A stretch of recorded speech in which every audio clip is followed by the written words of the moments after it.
Comment vivre le réveil aujourd'hui?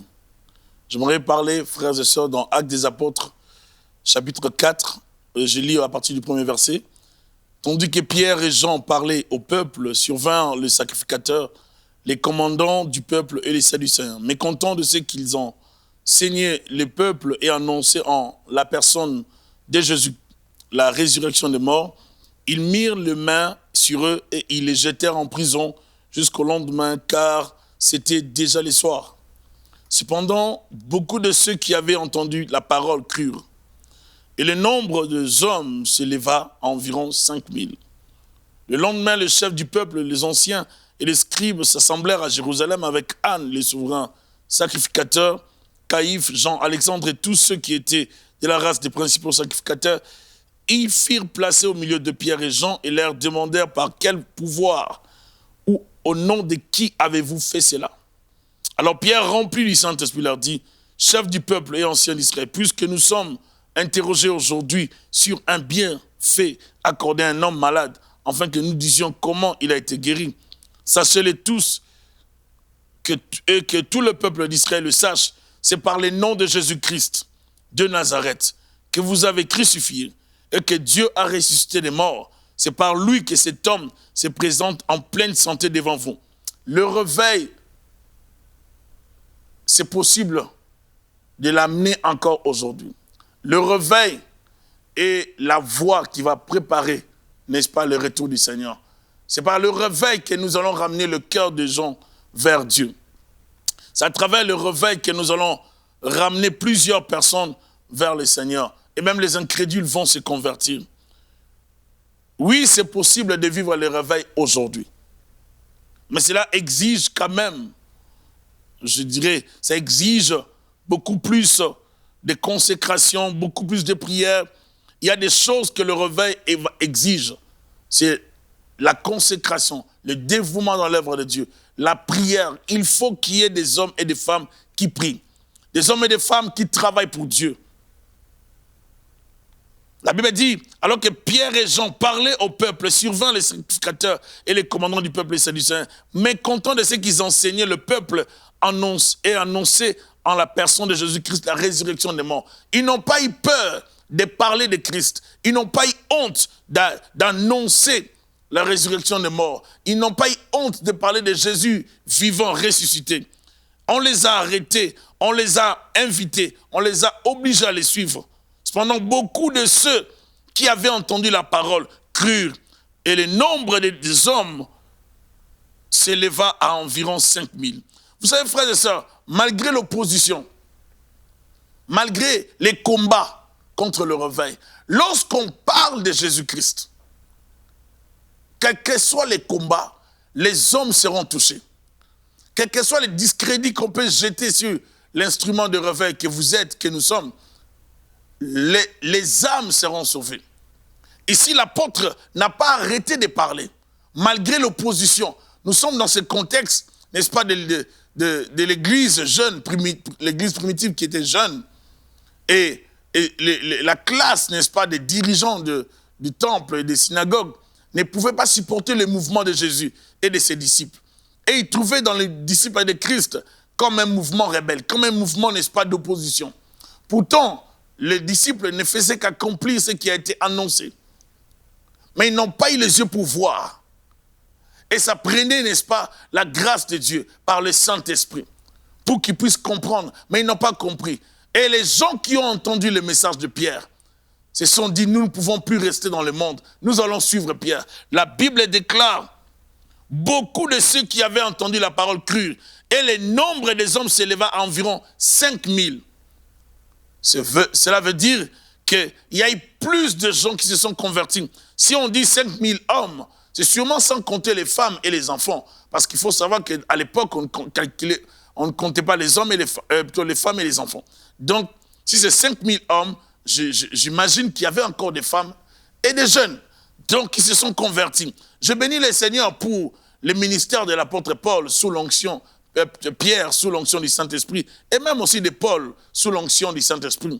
Quand le Saint-Esprit descend, lorsque l'Esprit de Dieu vient sur une personne, il lui donne les capacités surnaturelles. L'Esprit de Dieu nous donne la force il enlève la timidité. Il enlève le gêne, la honte. Il nous donne la force. Paul dit à Timothée, nous n'avons pas reçu un esprit de timidité, mais un esprit de force qui crie Abba Père. Un esprit courageux, un esprit qui nous motive, qui nous pousse à servir Dieu. Un esprit qui enlève l'intimidation. Un esprit qui nous stimule à parler de Christ malgré les problèmes, malgré les rejets. L'Esprit de Dieu vient nous donner la force de l'intérieur pour que nous puissions parler de Christ sans nous gêner. Oui, nous avons besoin du Saint-Esprit. La parole déclare, alors Pierre, rempli du Saint-Esprit, leur dit, chef du peuple et ancien d'Israël, puisque nous sommes interrogés aujourd'hui sur un bienfait accordé à un homme malade, afin que nous disions comment il a été guéri. Sachez-le tous, et que tout le peuple d'Israël le sache, c'est par le nom de Jésus-Christ de Nazareth que vous avez crucifié, et que Dieu a ressuscité des morts. C'est par lui que cet homme se présente en pleine santé devant vous. Jésus est la pierre rejetée par vous qui bâtissez. Pierre a présenté l'évangile. Alors qu'on l'a questionné, il a dit peut-être parmi vous, il y a des gens qui ne sont pas convertis. Vous allez entendre la bonne nouvelle. Pierre a présenté encore Christ. Il leur a présenté. C'est par le même Jésus que vous avez tué. C'est par le même Jésus que vous avez cloué à la croix. C'est par le même Jésus que ce monsieur est guéri. Que cet homme a reçu le miracle. C'est par le même Jésus. Frères et sœurs, nous ne devons pas avoir honte. Nous ne devons pas être intimidés par les réalités de la vie. Ne soyons pas intimidés par tous ceux qui s'opposent à l'évangile. Lorsque Dieu nous donne l'occasion de parler de Christ, parlons de Jésus-Christ de Nazareth sans nous gêner, sans être intimidés. Il est la clé, n'est-ce pas, qui nous donne accès au ciel. Il est l'échelle qui relie la terre au ciel. Il est le pont qui nous lie, n'est-ce pas, qui nous rapproche du ciel. Il est le seul qui est venu nous rapprocher de Dieu. Alors que nous étions éloignés par Jésus-Christ, nous sommes rapprochés de Dieu. Il est l'intermédiaire. Il est notre pont vers Dieu, vers le royaume des cieux. Lorsqu'on le reçoit, nous entrons dans la vie de Dieu, dans la vie du ciel. Et nous bénéficions des promesses que Dieu a données, n'est-ce pas, à son peuple. J'aime Jésus. Jésus est la réponse à tous nos problèmes. Et les hommes, le monde d'aujourd'hui ne peut pas fonctionner sans Jésus-Christ. Les hommes ne peuvent pas vivre sans Christ. Et tous ceux qui essayent de vivre sans lui vivent mal leur vie. Il n'y a de salut en aucun autre, car il n'y a sous le ciel aucun autre nom qui a été donné parmi les hommes par lesquels nous devions être sauvés. Lorsqu'ils virent l'assurance de Pierre et des gens, ils furent étonnés, sachant que c'était des hommes du peuple sans instruction. Et il est reconnu pour avoir été avec Jésus. Vous ne pouvez pas fréquenter Jésus. Vous ne pouvez pas fréquenter la parole de Dieu. Vous ne pouvez pas être proche de la parole, proche des Écritures, proche de l'onction et rester le même. Non, non, non, non. On a reconnu que Pierre et Jean, c'était des hommes simples du peuple, des hommes sans instruction, mais ils avaient la capacité. Sous l'onction du Saint-Esprit, ils étaient capables de défendre les Écritures. Sous l'onction du Saint-Esprit, ils étaient capables de prêcher la bonne nouvelle et d'amener plusieurs âmes au Seigneur. Waouh, gloire au Seigneur. Le Saint-Esprit est merveilleux. Nous avons besoin du Saint-Esprit. C'est vraiment, nous avons besoin du Saint-Esprit. Je prie Dieu que nous comprenions la place du Saint-Esprit dans nos vies. Lorsque l'Esprit de Dieu vient dans votre vie, frères et sœurs, vous ne serez plus la même personne. Vous aurez envie de prier, la soif d'écouter la parole de Dieu. Vous aurez tout le temps envie d'aller à l'église. Vous serez attiré vers les Écritures. Vous serez motivé de l'intérieur. Vous ne serez plus ennuyé. Vous n'allez pas vous ennuyer plutôt. Vous n'allez pas... Ça ne va pas vous déranger d'entendre la parole de Dieu. Ça ne va pas vous déranger, n'est-ce pas, d'aller à l'église. Comme le psalmiste disait, David, moi je suis dans la joie quand on me dit, allons, allons dans la maison du Seigneur. Vous restez dans le réveil. Vous restez tout le temps, n'est-ce pas, debout. Vous restez tout le temps éveillé. Pourquoi? Parce que vous êtes conscient de la présence de Dieu. Vous fusionnez avec Dieu. Vous êtes avec l'Esprit de Dieu. Vous vivez par l'Esprit. Et vous faites mourir les œuvres de la chair. Là, vous allez maintenir le réveil. Le réveil peut être maintenu par notre façon de vivre la relation avec Dieu. Par notre consécration. Comment vivre le réveil aujourd'hui? Nous pouvons vivre le réveil si nous comprenons la place de la prière.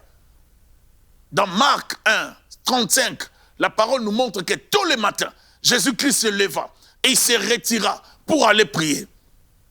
Tous les matins, alors qu'il faisait encore sombre, noir, les gens dormaient. Lui, le Seigneur, le Fils de Dieu, pouvait se lever tous les matins pour aller prier.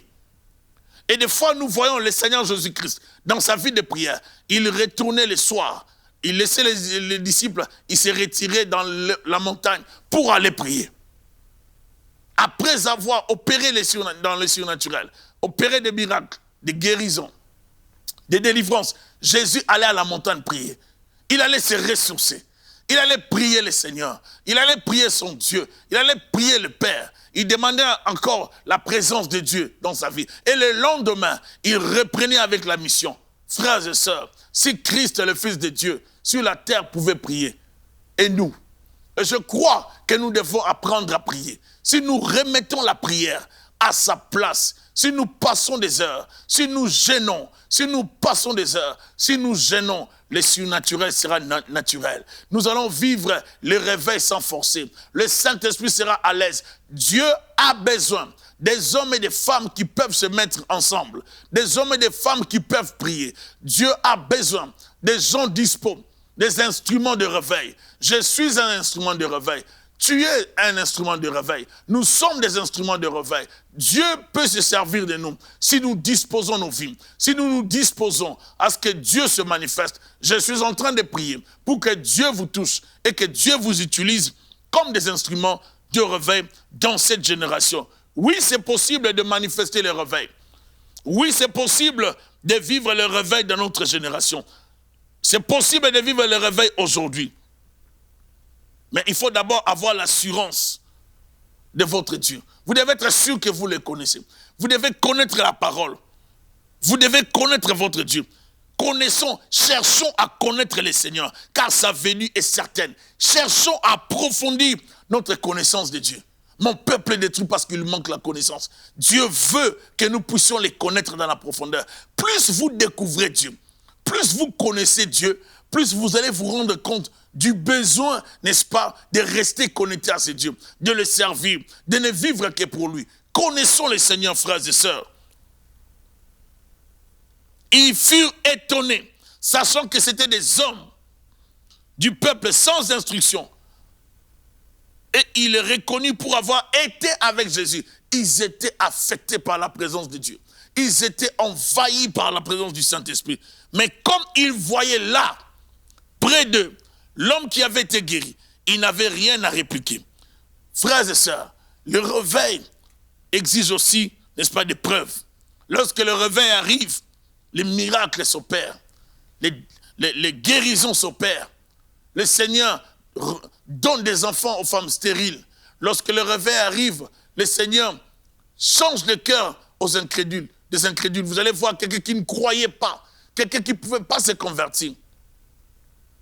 Vous allez voir un athée, celui qui ne supportait pas les choses de l'église, il s'est converti. Lorsque la puissance de Dieu vient sur une personne qui est dans le besoin de Jésus, quelle que soit son incrédulité, elle vient briser, n'est-ce pas, ses appuis. Vous allez voir la personne finie. Dieu a besoin de nous pour nous faire entrer dans certains milieux. Dieu a besoin de nous pour que nous amenions le réveil dans nos milieux. Frères et sœurs, c'est possible de vivre le réveil aujourd'hui. Et je tiens à vous dire que vous êtes un instrument que Dieu veut utiliser pour introduire le réveil dans votre milieu, dans votre église. Ils leur ordonnèrent de sortir du Sanhédrin.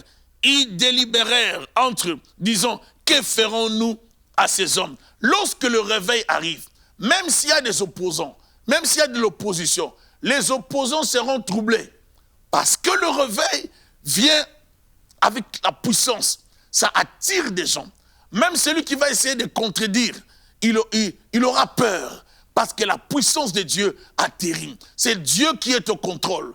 Dieu n'est pas absent dans les réveils. C'est Dieu qui contrôle toutes choses. Dieu vous utilise comme des instruments. Dieu vous dirige pour sauver le peuple. Frères et sœurs, il y a des gens dans le monde. Il y a des gens dans des boîtes de nuit. Il y a des gens qui sont dans le monde. Il y a plusieurs qui meurent tous les jours ici. dans le péché, sous l'alcool, d'autres dans les accidents, d'autres dans la drogue. Il y a des gens qui ont besoin de Jésus-Christ. Un jour, vers minuit, 1h du matin, j'étais au centre-ville.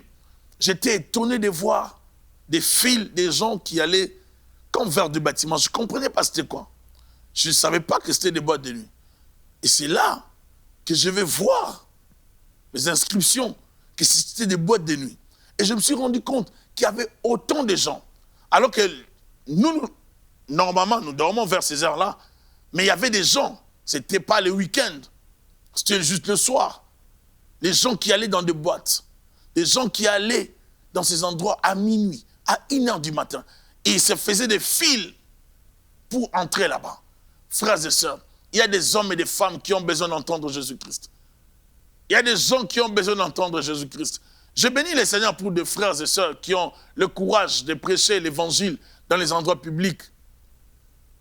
Et je bénis le Seigneur pour ceux-là qui passent de métro en métro. Je bénis le Seigneur pour ceux-là qui trouvent des moyens pour parler de Jésus-Christ sans se gêner.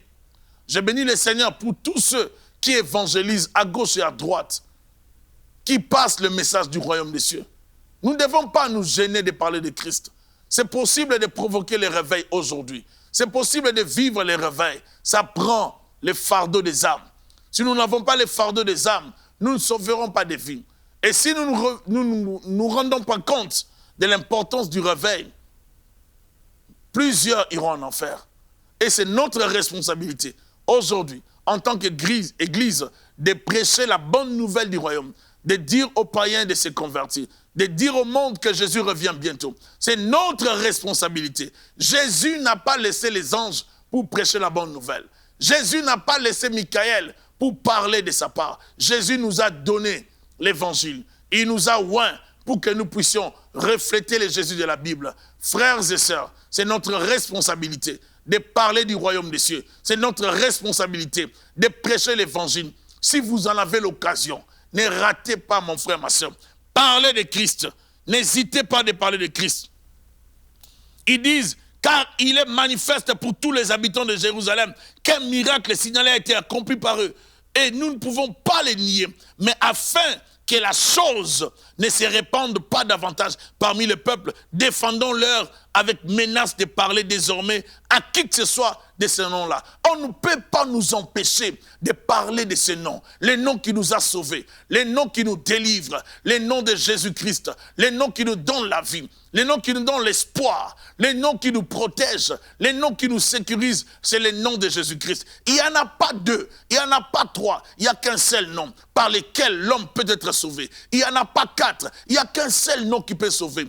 Le seul nom de Jésus-Christ. Les noms qui peuvent te sauver, même dans un rêve où tu dors, tu vois des choses bizarres, tu cries Jésus, ce nom-là va te libérer. Le seul nom qui peut te défendre lorsque tu es face à la mort, face à un accident, tu cries le nom de Jésus, le nom-là va te sauver. Le seul nom qui peut te sauver lorsque tu es face à une maladie, face à une opération qui pouvait rater, tu cries le nom de Jésus, le nom-là va te sauver. Il est le seul nom qui peut te donner l'espoir demain. Lorsque tu vois que tu veux mourir, tu dis Jésus, j'ai besoin de toi. Ce nom-là va t'introduire au ciel. Le seul nom qui peut sauver les hommes. Il n'y en a pas trois. Ce n'est pas mon nom. Ce n'est pas le nom d'un pasteur. Ce n'est pas le nom d'une église. C'est le nom de Jésus-Christ. Le seul nom qui sauve. Le seul nom qui guérit. Le seul nom qui restaure. Le seul nom qui bénit. Le seul nom qui délivre. Quel que soit ton problème, tu as un seul nom. Je répète, c'est le nom de Jésus-Christ. Le nom qui réveille,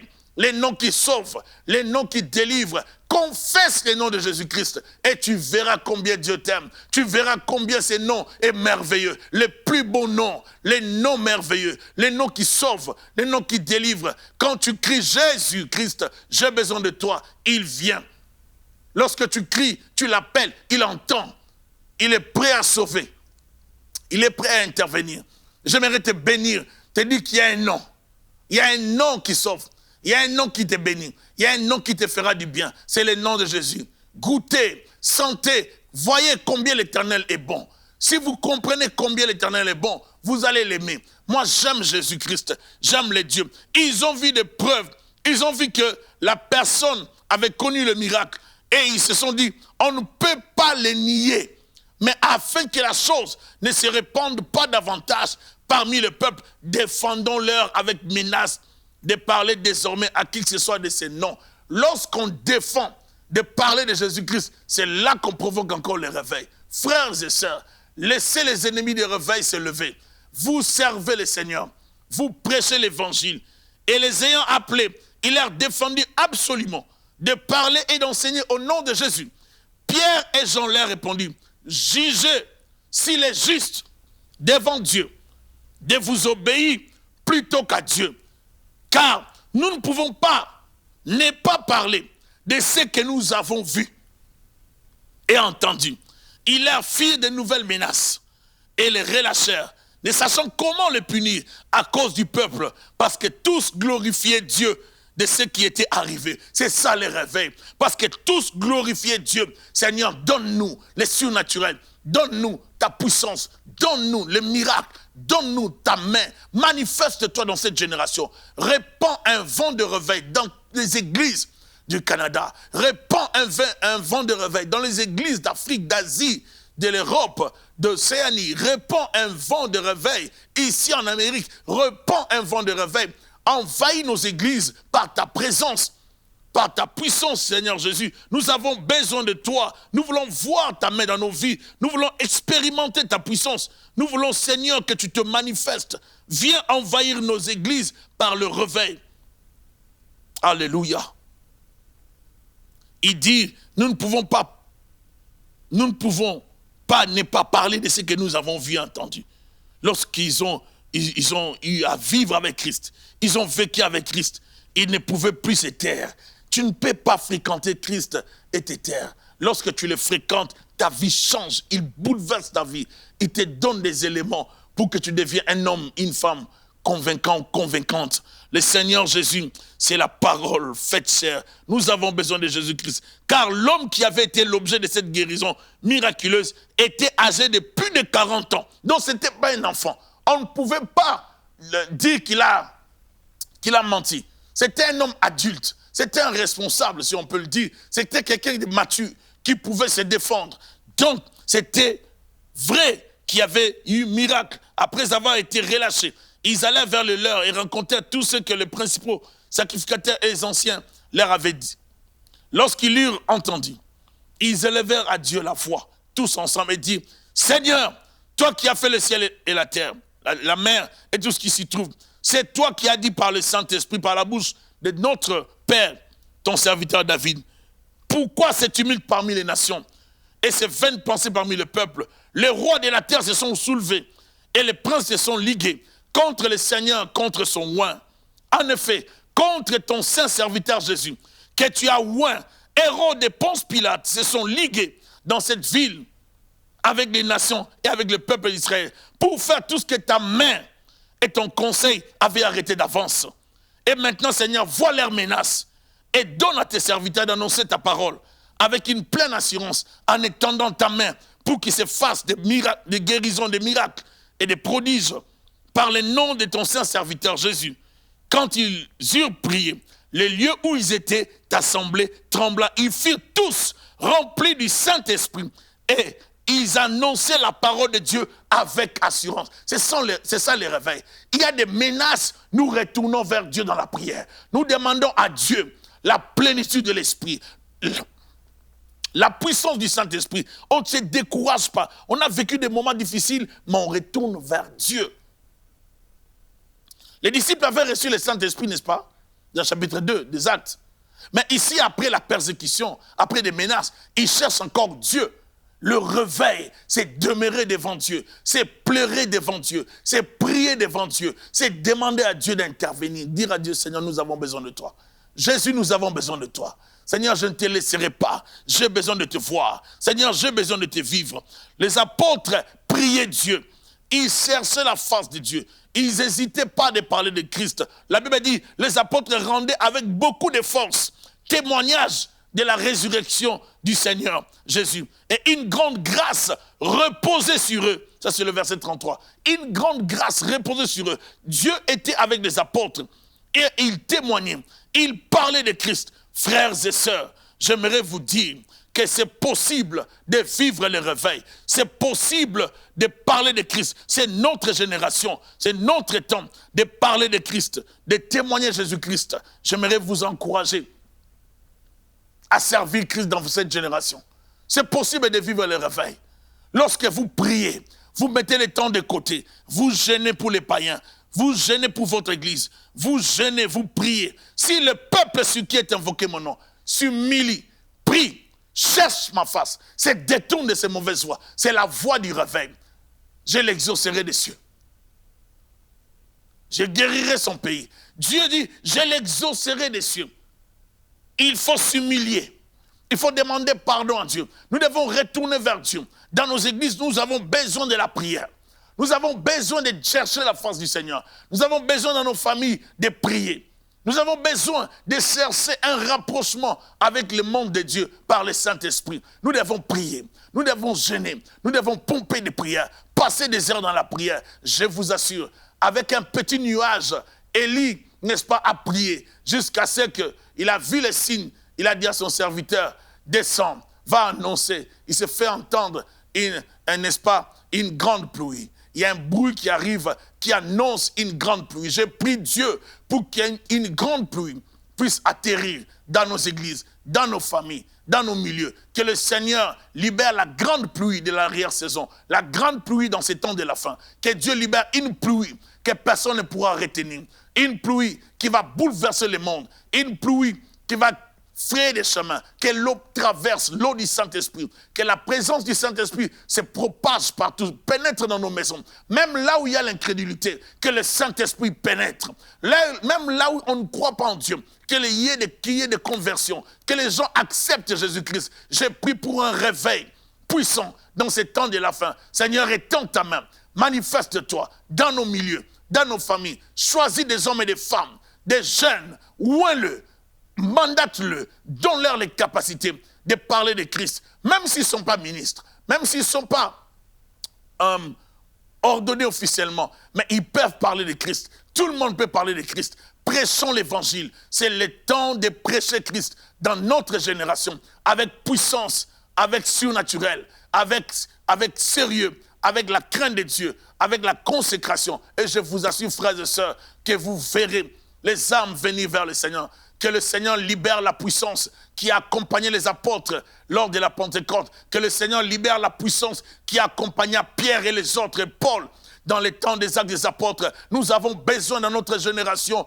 les dieux des actes des apôtres, les dieux des surnaturels, les dieux qui peuvent faire des choses au-delà de ce que nous pensons, demandons. J'appelle les dieux de la Bible, les dieux qui peuvent aller au-delà de ce que nous demandons. Que la parachéderia basanta, que la puissance de Dieu se manifeste dans ta vie au nom de Jésus de Nazareth. Que le Seigneur vous accompagne dans les surnaturels. Soyez bénis au nom puissant de Jésus-Christ de Nazareth.